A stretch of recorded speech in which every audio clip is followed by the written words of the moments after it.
Apple ട്രോണിക്സിൻ്റെ പുതിയൊരു service related വീഡിയോയിലേക്ക് സ്വാഗതം. ഈ വീഡിയോ ആപ്പിൾ വാച്ചിൻ്റെ ഒരു റിപ്പയറിംഗ് സംബന്ധമായ വീഡിയോ ആണ്. സാധാരണ ഇപ്പോൾ ആപ്പിൾ വാച്ചുകൾക്ക് ഇപ്പോൾ നിലവിലുണ്ടായിക്കൊണ്ടിരിക്കുന്ന ഒരു കംപ്ലൈൻ്റ് ആണ് ക്രൗൺ ഇഷ്യൂ. ക്രൗൺ ഇഷ്യൂ എന്ന് പറഞ്ഞു കഴിഞ്ഞാൽ വാച്ചിൻ്റെ ക്രൗൺ ഫംഗ്ഷൻ ഓട്ടോമാറ്റിക്കലി വർക്ക് ചെയ്യും, വാച്ച് ഉപയോഗിക്കാൻ പറ്റാത്തൊരു കണ്ടീഷനിലോട്ട് പോവുകയും ചെയ്യുന്നതാണ് ഇപ്പോഴത്തെ crown issue. Crown issue almost എല്ലാ മോഡലുകൾക്കും വരുന്നുണ്ട്. എന്നാലും സീരീസ് 4, 5 ഈ സീരീസിലുള്ളതിന് വളരെ കൂടുതലായിട്ട് ക്രൗൺ ഇഷ്യൂ വന്നു തുടങ്ങിയിട്ടുണ്ട്. അപ്പോൾ അതിൻ്റെ റിപ്പയറിങ് അതെങ്ങനെയാണ് ചെയ്യുന്നത്, അത് പോസിബിൾ ആണോ അല്ലയോ എന്നുള്ളതിനെക്കുറിച്ചാണ് ഈ വീഡിയോ.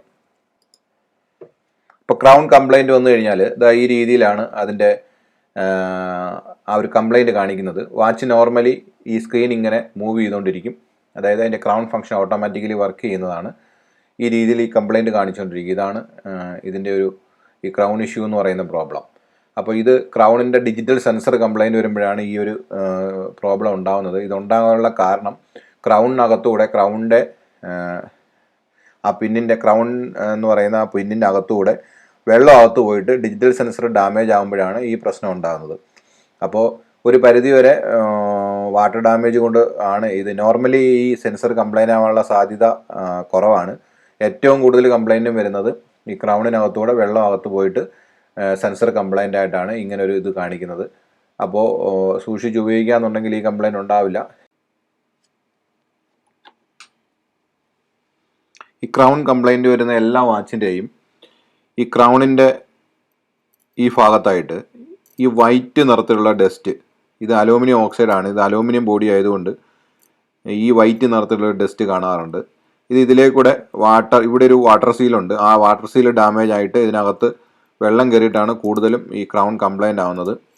അപ്പോൾ ഈ ആപ്പിൾ വാച്ച് വാട്ടർ പ്രൂഫ് ആണെങ്കിലും അത് കാലപ്പഴക്കം വരുന്ന സമയത്ത് ഇതിൻ്റെ പല ഏരിയയിലുമുള്ള ഈ വാട്ടർ സീലിനൊക്കെ കംപ്ലൈൻറ്റ് വന്നിട്ട് ഇത് എപ്പോഴും നമ്മൾ ഇങ്ങനെ മൂവ് ചെയ്യുന്ന സാധനം ആയതുകൊണ്ട് ഇതിൻ്റെ ഇൻസൈഡ് ആ വാട്ടർ പ്രൂഫിങ്ങിൻ്റെ സീല് ഡാമേജ് വരാനുള്ള സാധ്യത കൂടുതലാണ്. അപ്പോൾ അങ്ങനെയാണ് ഇതിനകത്ത് നമ്മൾ നല്ല രീതിയിൽ വെള്ളം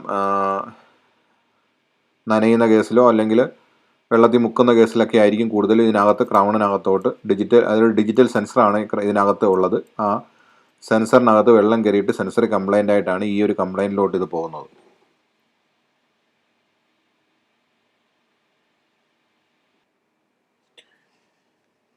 ഇതാണ് ഇതിൻ്റെ ഡിജിറ്റൽ ക്രൗണിൻ്റെ പുറത്തുള്ള ഭാഗം.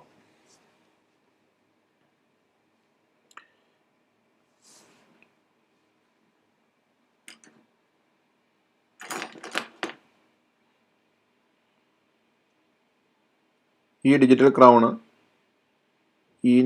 ഈ തിരിക്കുന്ന നോബ് ഈ ബുഷിനകത്തോട്ടാണ് കയറ്റിയിടുന്നത്. അപ്പോൾ ഈ ബുഷിനകത്ത് നമ്മൾ കുറേ നാൾ കഴിയുമ്പോൾ ഈ ബുഷിനകത്ത് ഗ്യാപ്പ് ഉണ്ടായിട്ട് ഇതിനകത്തൂടെ വെള്ളം അകത്ത് പോകും. ഇപ്പോൾ ഈ ഡിജിറ്റൽ ക്രൗണിൻ്റെ ഈ പോർഷൻ കാണുമ്പോൾ തന്നെ അറിയാം,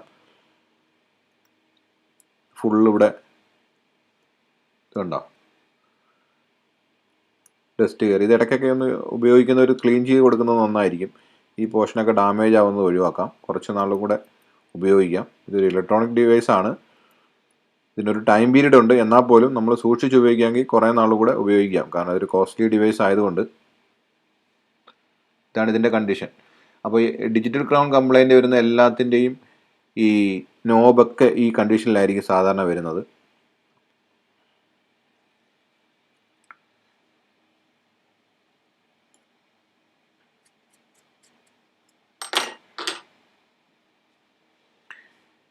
ഇതിൻ്റെ ഡിജിറ്റൽ സെൻസർ ഇതാണ്, ഇതിൻ്റെ ഇൻസൈഡ് പാർട്ടാണ്, ഇത് വാച്ചിനകത്തിരിക്കുന്ന പാർട്ടാണ്. ഈ നോബ് പുറത്തിരിക്കുന്നതാണ്. ഈ നോബ് ഇതിനകത്ത് കയറിയിട്ട് ഈ നോബ് ഇതിനകത്തോട്ട് കണക്ട് ചെയ്ത് വെക്കുന്നതാണ്. ഇത് വാച്ചിന് പുറത്തിരിക്കുന്ന പാർട്ടും ഇത് വാച്ചിന് അകത്തിരിക്കുന്ന പാർട്ടുമാണ്. അപ്പോൾ ഇതിനകത്താണ് ഇതിൻ്റെ മൂവ്മെൻറ്റ് ഡിറ്റക്റ്റ് ചെയ്യുന്ന സെൻസർ ഉള്ളത്. ഈ ക്രൗൺ തിരിക്കുന്ന സമയത്ത് അതിൻ്റെ മൂവ്മെൻറ്റ് ഡിറ്റക്റ്റ് ചെയ്യുന്ന സെൻസർ ഉള്ളത് ഈ പാർട്ടിനകത്താണ്. ഈ പാർട്ടിനകത്ത് സാധാരണ ഈ ക്രൗണിൻ്റെ നീഡിലിൻ്റെ ഇടയിൽ കൂടെ വരുന്ന വാട്ടർ കണ്ടൻറ്റും മറ്റുമൊക്കെ ഈ സെൻസറിനകത്ത് കയറിയിട്ടാണ് ഇത് കംപ്ലൈൻ്റ് ആകുന്നത്.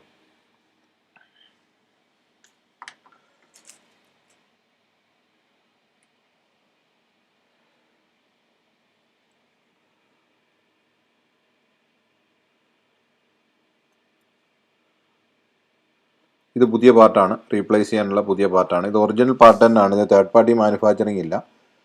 ഒറിജിനൽ പാർട്ട് മാത്രമേ ഇതിൽ കറക്റ്റായിട്ട് വർക്ക് ചെയ്യുള്ളൂ.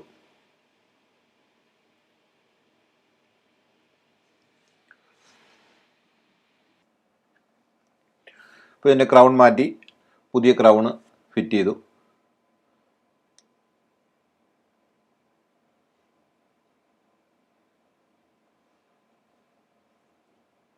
കറക്റ്റായിട്ട് വർക്ക് ചെയ്യുന്നുണ്ട്.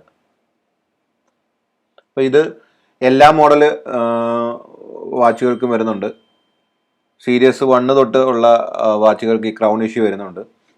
അത് പഴയ മോഡലിൻ്റെ സ്പെയർ പാർട്സ് അവൈലബിൾ അല്ല.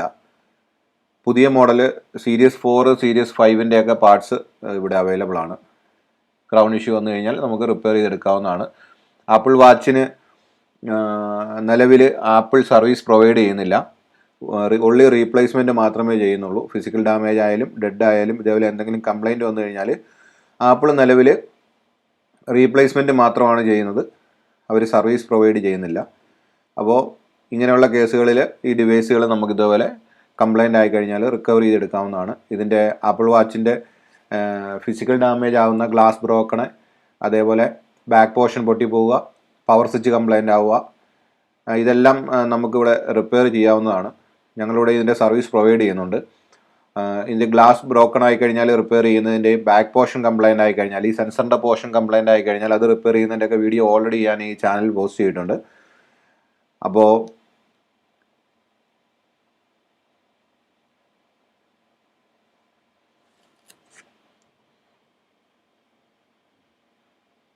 ഇത് ഫങ്ഷൻ കറക്റ്റാണ്.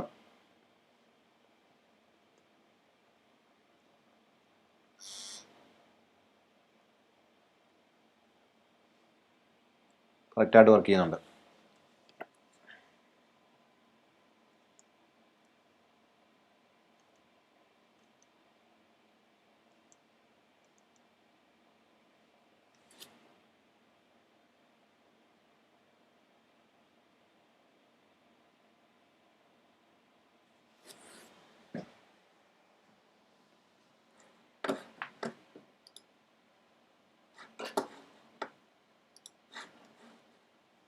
ഇതേപോലെ ആപ്പിൾ വാച്ചിനുണ്ടാകുന്ന ഒട്ടുമിക്ക പ്രോബ്ലംസും ഞങ്ങളിവിടെ റിപ്പയർ ചെയ്ത് കൊടുക്കുന്നുണ്ട്.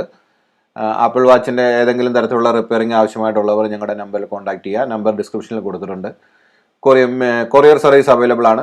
ഞങ്ങളുടെ സർവീസ് സെൻറ്റർ എറണാകുളത്താണ്. ഇവിടെ നേരിട്ട് വരണമെന്നില്ല.